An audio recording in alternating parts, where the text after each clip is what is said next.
This is the arthroscopic view of the right side shoulder of a boy in a B chair position. When you go into the shoulder from the posterior portal, the first thing that comes into your view is the anterior structures. Here we are looking at the anterior structures with your humeral head on your right, your glenoid on your left, your biceps will be on top, your axillary pouch will be on bottom around 6 o'clock, and the structure right in front of you traversing across the anterior capsule in a transverse position is your subscapularis superior border. To the left of the subscapularis, you can see a small structure running vertically, that is your MGHL.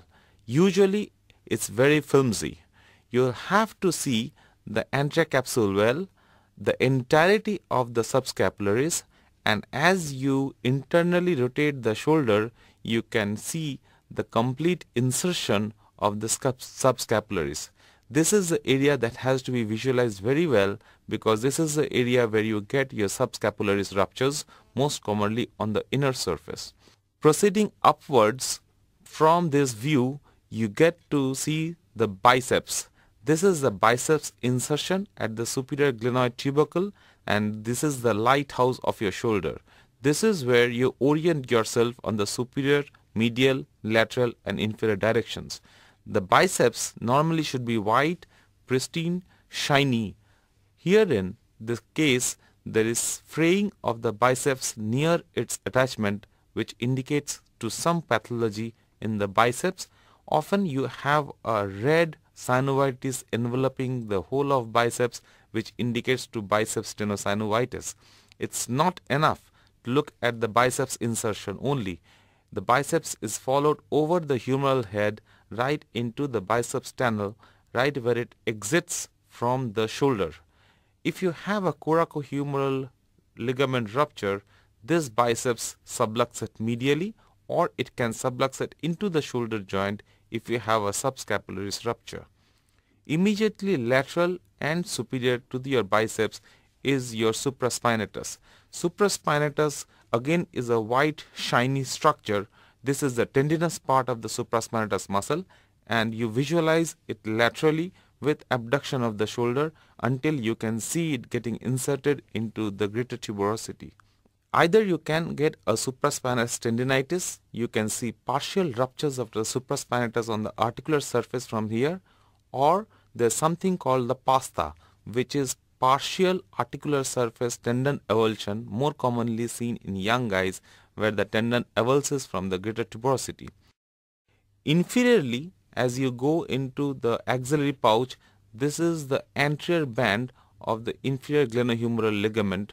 This area has to be visualized to look for loose bodies or excessive laxity in unstable shoulders.